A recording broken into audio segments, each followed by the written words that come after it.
എന്ത് കാണാമെന്ന് നിൽക്കുവാടി? പോയി ചോരോളമ്പ്, എനിക്ക് വിശക്കുന്നു. വെറുതെ വേഷം കെട്ടുമായിട്ട് ഓരോരുത്തർ വന്ന് കയറിക്കോളും. ചോറുണ്ണാൻ എന്നെ വിളിക്കുന്നില്ലേ നീ? അതിന് നിങ്ങൾ എന്റെ ആരാ? ഒന്ന് പോകുന്നുണ്ടോ?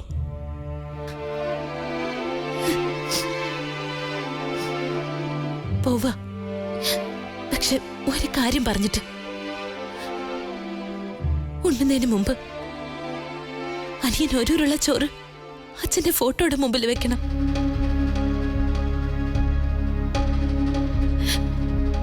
ഇന്ന് നമ്മുടെ അച്ഛന്റെ ശ്രാദ്ധായിരുന്നു.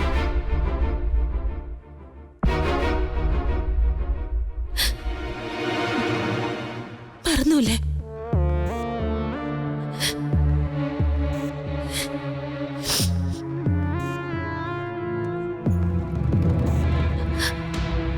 അച്ഛൻ മരിച്ചിട്ട് ഒരാണ്ട് തികയുന്നു.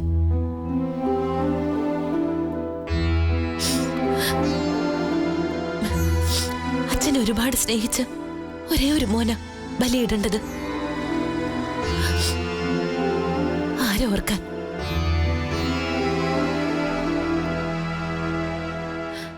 വാമ്മേ.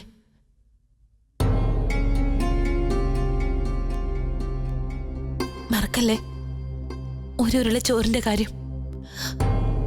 അല്ലെങ്കിൽ അച്ഛന്റെ ആത്മാവ് സഹിക്കില്ല. പോവാം.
സുമിത്രയെ കാണാൻ ഹരിപ്രസാദ് വന്നല്ലേ പറഞ്ഞത്? ആ വിവരം മോൾ അറിഞ്ഞിരുന്നോ? ഇല്ലമ്മേ. അറിഞ്ഞിരുന്നെങ്കിൽ ഞാൻ അമ്മയോട് പറയാതിരിക്കോ? കഴിഞ്ഞ തവണ അമ്മയെ കാണാൻ വന്നപ്പോ പെട്രോൾ പമ്പിൽ വെച്ച് ആകെ ഒന്ന് കണ്ടത്. അതിനുശേഷം പിന്നെ ഞങ്ങൾ കണ്ടിട്ടില്ല. മെയിൻ റോഡിൽ എത്താൻ എങ്ങോട്ട് തിരിഞ്ഞു ചേച്ചി? എനിക്കും അറിയില്ലല്ലോ. ആരോടെങ്കിലും ചോദിക്കാം. മുമ്പോട്ട് പൊയ്ക്കോ.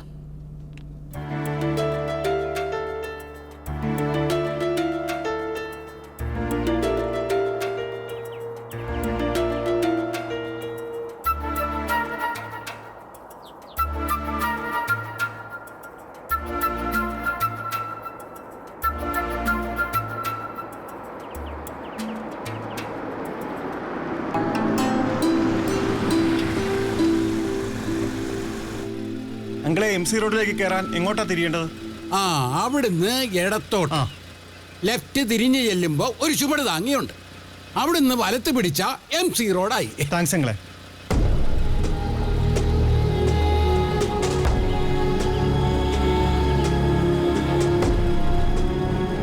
ശിവരാമന്റെ മോളല്ലേ? അതെ. എന്നെ മനസ്സിലായോ? മനസ്സിലായി.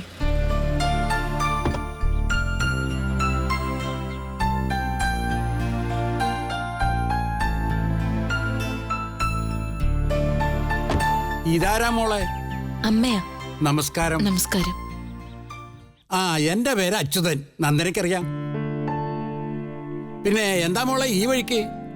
അമ്മയും മനുഷ്യനെ ഒന്ന് കാണാന്ന് വെച്ചിറങ്ങിയതാ. പനിക്കലും പോയിരുന്നു. സുമിത്രയെ ആ ചെറുക്കനും പിന്നെ ആ പെണ്ണും മാത്രമല്ലേ ഉള്ളൂ ഇപ്പം. വിവരങ്ങളൊക്കെ അറിഞ്ഞു കാണുമല്ലോ അല്ലേ? കഷ്ടമാണ് സുമിത്രയുടെ കാര്യം. എന്തെങ്കിലും അത്യാവശ്യം വന്നാൽ എന്നെ വിളിക്കും.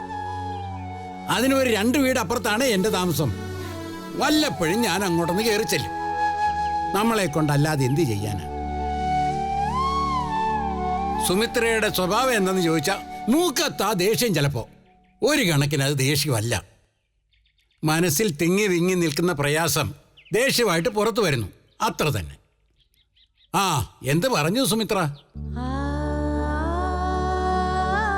ചൂടായി കാണുമായിരിക്കും. ആ മോളെ, സുഖാണോ? കുറച്ച് കഷ്ടപ്പാടും ബുദ്ധിമുട്ടും ഒക്കെ അനുഭവിച്ചതാ. അന്ന് ഇവിടുന്ന് കോലോത്തേക്ക് കൊണ്ടുപോയത് നന്നായി. രക്ഷപ്പെട്ടല്ലോ. ആ, ഭർത്താവ് വന്നില്ലേ? ഇല്ല. ആ, ഹരിപ്രസാദ് കല്യാണം കഴിച്ചിട്ടില്ല ഇതുവരെ.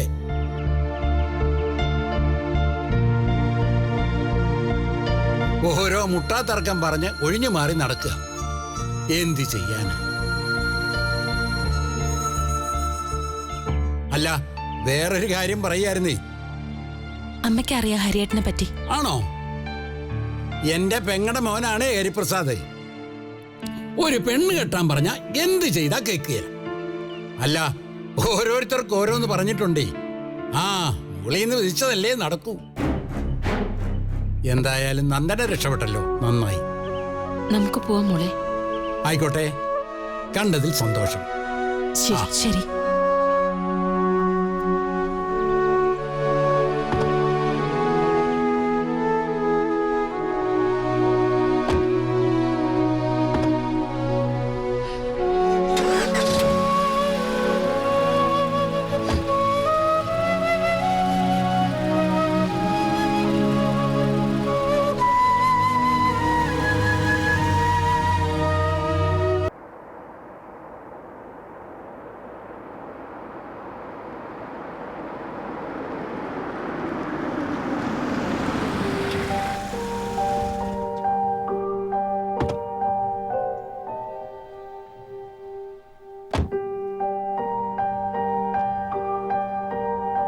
ഉദയ,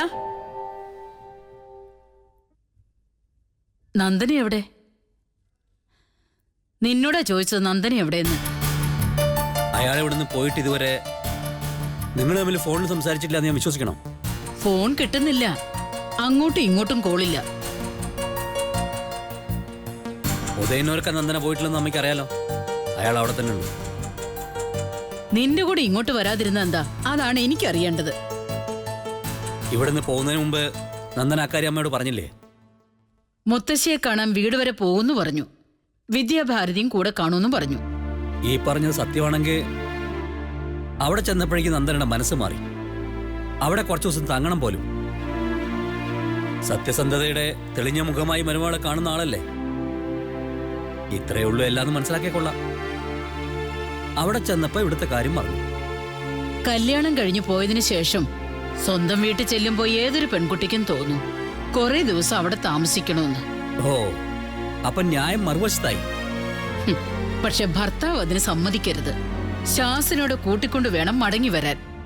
ആ ശാസന സ്നേഹത്തിന്റെ ഭാഷയിലായിരിക്കണമെന്ന് മാത്രമേ ഉള്ളൂ. ചൂരൽ വടിയിൽ തേൻ പുരട്ടിയിട്ട് അടിക്കണമെന്ന് പറയണ പോലെ. എനിക്ക് ഉപമയ അലങ്കാരം ഒന്നും അറിയില്ല. ഒന്നറിയാം, നിന്റെ മുഖം കണ്ട നന്ദനെ അവളുടെ വീട്ടിൽ കൊണ്ട് തള്ളിയതുപോലെയുണ്ട്. ആകെ ഒരു ആശ്വാസഭാവം. അല്ലെങ്കിൽ അല്ലെന്ന് പറ. അല്ലെന്നും ആണെന്നും പറയുന്നില്ല. മുത്തശ്ശിയെ കാണാൻ ഞാൻ നന്ദനെ വിടുന്നില്ലെന്നായിരുന്നു കഴിഞ്ഞ തവണത്തെ പരാതി. ഇപ്പൊ ഇങ്ങനെ അയാൾക്ക് 2-3 ദിവസം അവിടെ നിൽക്കണമെന്ന് പറഞ്ഞപ്പോ പറ്റില്ലെന്നായിരുന്നു എന്റെ നിലപാടെങ്കിൽ അതിപ്പോ വലിയ പ്രശ്നമായേനെ. ഒരാൾ ചെയ്യുന്നതെല്ലാം തെറ്റ്, ഒരു കൂട്ടർ ചെയ്യുന്നതെല്ലാം ശരി. ഇതിന്റെ മര്യാദ എന്താ? അങ്ങനൊന്നും ഇവിടെ ആരും പറഞ്ഞില്ല.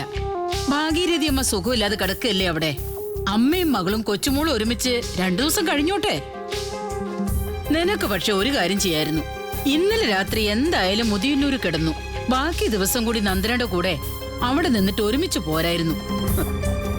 ഞാൻ ഇന്നലെ ഉദയന്നൂർ സ്റ്റേ ചെയ്യേ. ആര് പറഞ്ഞത്? പിന്നെ നീ എവിടെയായിരുന്നു? എനിക്ക് പ്രോഗ്രാം ഉണ്ടായിരുന്നു തൃപ്പൂണിത്തറയിൽ. ഞാൻ അങ്ങോട്ട് പോയി. അത് ശരി.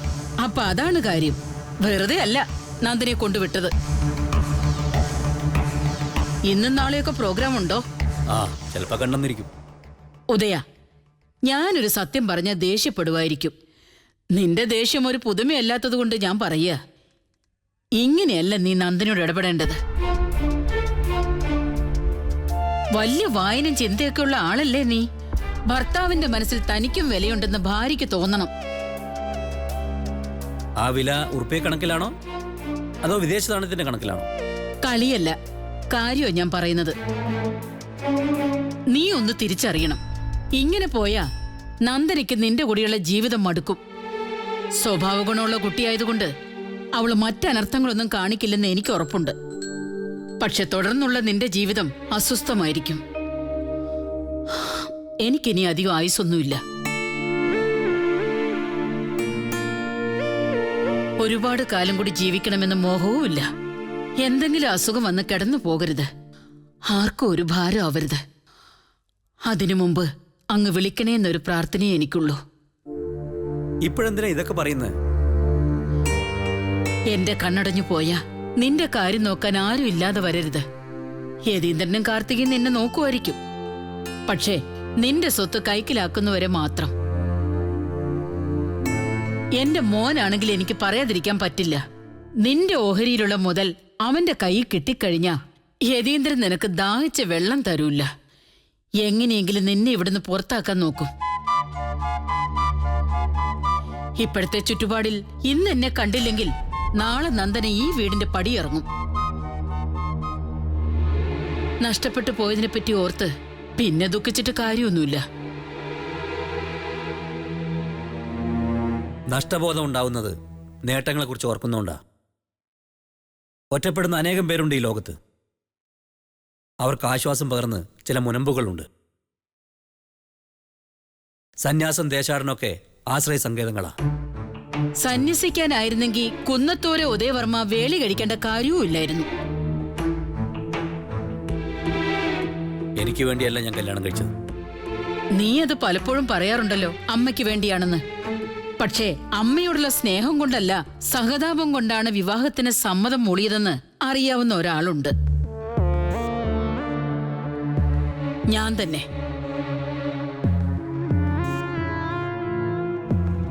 ചെറുപ്പത്തിലെ വിധവയായ നിന്റെ അമ്മയുടെ സ്വപ്നവും ജീവിതവുമെല്ലാം പിന്നെ മക്കളായിരുന്നു. നിന്നെയും യതിയും ചുറ്റിപ്പറ്റിയേ ഞാൻ എന്തും ചിന്തിച്ചിട്ടുള്ളൂ, അല്ലെങ്കിൽ ചെയ്തിട്ടുള്ളൂ. ഞാൻ പ്രതീക്ഷിച്ചതും സ്വപ്നം കണ്ടതും മക്കള് പറഞ്ഞിട്ടല്ലെന്നായിരിക്കും ഉദയൻ ഇപ്പൊ ആലോചിക്കുന്നത്. അത് നീ ഇപ്പോഴും വെറും മകൻ മാത്രമായതുകൊണ്ടാ.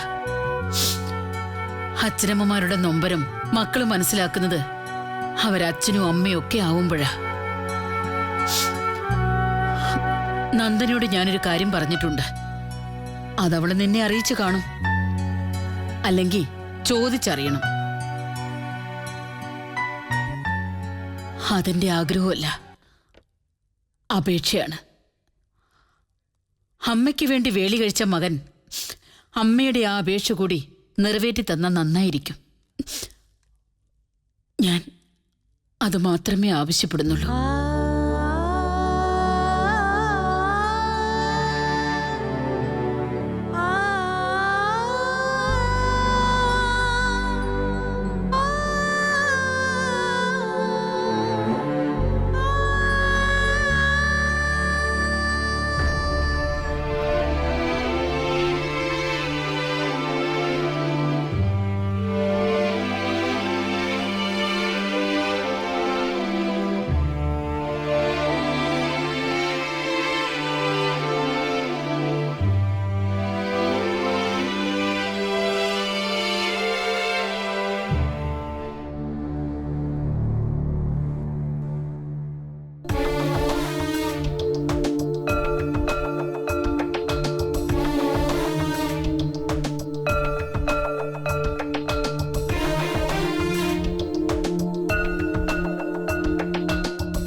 അതെ സർ, മനസ്സിലായി. അവർ വന്നിട്ടുണ്ട്. ആ, റെഫർ ചെയ്തു സർ. സർ, അപ്പോൾ പിന്നെ എന്താ ചെയ്യുക? ആ, നോക്കാം സർ. ശരി, താങ്ക് യു. അയ്യർ സാറിന് ഹൈക്കോടതിയിൽ നിന്നൊരു കേസ് 2 ദിവസം മുമ്പ് വിളിച്ചു പറഞ്ഞിരുന്നുവെങ്കിൽ ഒരുപക്ഷെ അത് അവധിക്ക് വെക്കുമായിരുന്നു. പെട്ടെന്ന് തീരുമാനമായത് അഡ്വക്കറ്റിനെ കാണുന്ന കാര്യം. ഓഫീസിൽ വന്ന് ജൂനിയറെ കണ്ടാൽ മതിയെന്ന് അയ്യർ സാർ പറഞ്ഞു. ഉദയന്നൂരുമായി ബന്ധപ്പെട്ട ഫയലുകളെല്ലാം സൂക്ഷിക്കാൻ സാർ എന്നെയാണ് ഏൽപ്പിച്ചിരിക്കുന്നത്. ഒരു മിനിറ്റ്.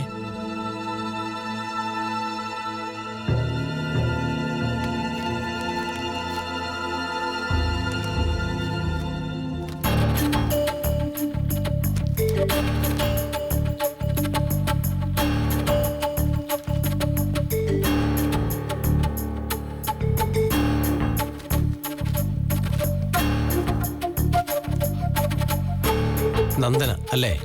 അതെ. മോളറിഞ്ഞിരുന്നില്ല സേതുലക്ഷ്മി അമ്മയും ഇവളുടെ പേരിൽ വിൽപ്പത്രം എഴുതി വെച്ചിരുന്ന കാര്യം. It's okay. പ്രസന്റ് സിറ്റുവേഷൻ ഞാൻ പറയാം. സേതുലക്ഷ്മി മരിച്ചതോടെ അവരുടെ വില്ലിൽ പറഞ്ഞു വെച്ചിരിക്കുന്ന 1.5 ഏക്കർ സ്ഥലത്തിന്റെയും 70 ലക്ഷം രൂപയുടെയും അവകാശി നന്ദനയാണ്.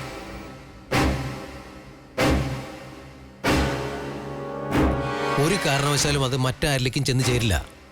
അതിനുവേണ്ടി ആരെങ്കിലും ശ്രമിക്കുന്നത് പോലും കുറ്റകരമാണ്. പക്ഷെ ഇപ്പോ നന്ദനയുടെ അമ്മാവന്മാർ ചില നീക്കങ്ങൾ നടത്തുന്നതായി സംശയമുണ്ട്. അതായത് എന്റെ ആങ്ങളമാര് പറഞ്ഞില്ലേ, വസ്തു വീണ്ടും അളന്ന് തിട്ടപ്പെടുത്താനാണ് ആലോചന. നിങ്ങൾ സംശയിക്കുന്ന ഈ കാര്യമുണ്ട്. അവർ പ്ലാൻ ചെയ്യുന്നത് എന്താണെന്ന് ഞാൻ പറയാം. സേതുലക്ഷ്മിയുടെ വിൽപ്രകാരമുള്ള പ്രോപ്പർട്ടി നന്ദനയുടെ പേരിലാക്കാനാണ് അവർ നോക്കുന്നത്. വിൽപത്രത്തിലുണ്ടെങ്കിൽ അതെന്റെ മുൾക്കല്ലേ കിട്ടുക? അതിന് നിയമപരമായ ചില നടപടികളുണ്ട്. അങ്ങനെ ആ സ്വത്ത് എന്റെ പേരിലാക്കുന്നതുകൊണ്ട് അമ്മാവന്മാർക്ക് എന്താ സാർ നേട്ടം? നേട്ടമുണ്ടാക്കാം. ഡോക്യുമെന്റേഷൻ നടന്നാൽ മാത്രമേ തുടർന്ന് ആ ഭൂമി സംബന്ധമായ എന്തെങ്കിലും ക്രയവിക്രയങ്ങൾ നടത്തുകയുള്ളൂ. പ്രോപ്പർട്ടി നന്ദനയുടെ പേരിലാക്കിയതിനു ശേഷം എന്തെങ്കിലും തിരിമറി നടത്താൻ അവർ ആലോചിക്കുന്നുണ്ടാവാം. അതാണ് ഞാൻ കാണുന്ന മോട്ടീവ്. അതായത് എന്തെങ്കിലും തന്ത്രം കാണിച്ച് നന്ദനയുടെ പേരിൽ നിന്ന് സ്വത്ത് തട്ടിയെടുക്കുക. മനസ്സിലായോ? അയ്യർ സാർ വന്നോട്ടെ, ഞാൻ ഓർമ്മിപ്പിക്കാം. കൂടുതൽ എന്തെങ്കിലും ഇൻഫർമേഷൻ വന്നാ ഞാൻ വിളിച്ചറിയിക്കാം. ഓക്കെ? Thank you sir. ഓ ശരി.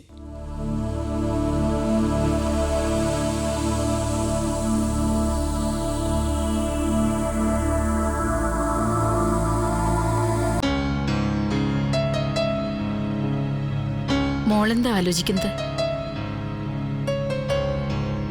ഒന്നുമില്ല. ഈ നൂലാമാലകളുടെയൊക്കെ പിന്നാലെ പോകുന്നത് എന്തിനാണെന്നല്ലേ നീ ചിന്തിച്ചത്? സമ്പാദിച്ചു കൂട്ടാൻ വേണ്ടിയിട്ടല്ല, സ്വത്തിനോടുള്ള ആർത്തി കൊണ്ടുമല്ല. നീ പറ്റിക്കപ്പെടരുത്, അതേ ഉള്ളൂ എനിക്ക്. ഉദാഹരണങ്ങൾ എത്ര വേണമെങ്കിലും ചൂണ്ടിക്കാണിക്കാനുണ്ടല്ലോ. സേതുകുഞ്ഞമ്മയും മുത്തശ്ശിയെ മയക്കെടുത്ത് ഞാൻ എല്ലാം അടിച്ചു മാറ്റിയെന്നൊരു വിചാരമുണ്ട് അമ്മായിക്ക്. അങ്ങനെ ചെയ്തെങ്കിൽ അത് നിന്റെ മിടുക്ക്. പ്രതിഭയുടെ തറവാട്ട് വക മുതലൊന്നും അല്ലല്ലോ, നമ്മുടെ കുടുംബസ്വത്താ. ഉദയന്നൂരെ മുതല്. നിന്റെ മുത്തശ്ശിയും കുഞ്ഞമ്മയും അവരുടെ വസ്തുവകകള് ആർക്ക് കൊടുക്കണമെന്ന് തീരുമാനിച്ചു. അതവരുടെ ഇഷ്ടം.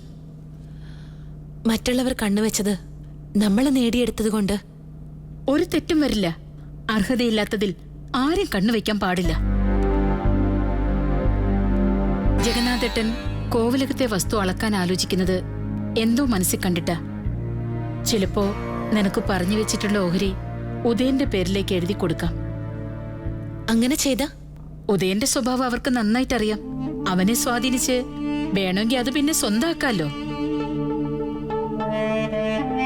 എങ്ങനെയായാലും മോക്ക് നല്ലത് വരാൻ വേണ്ടി അവർ ഒന്നും ചെയ്യില്ല. നല്ലത് വരാതിരിക്കാൻ വേണ്ടി എന്തെങ്കിലും ചെയ്തെങ്കിലേ ഉള്ളൂ. അത് തന്നെ ഞാനും പറയുന്നത്. നന്ദന സൂക്ഷിക്കണം.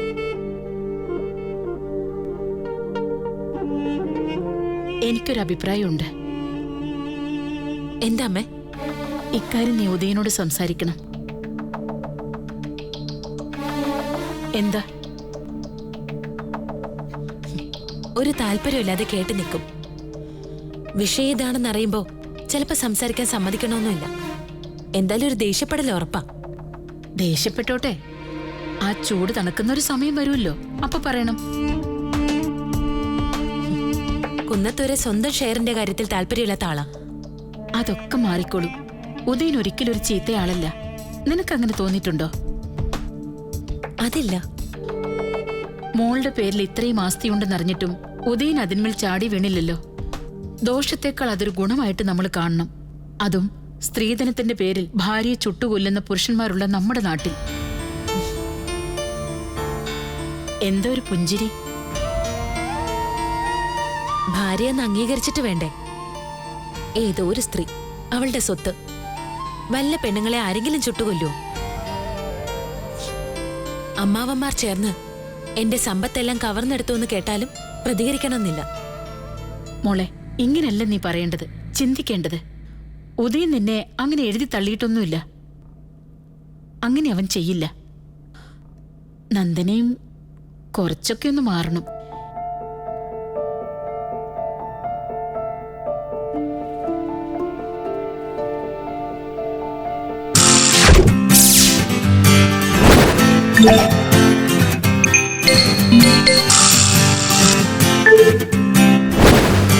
Yeah.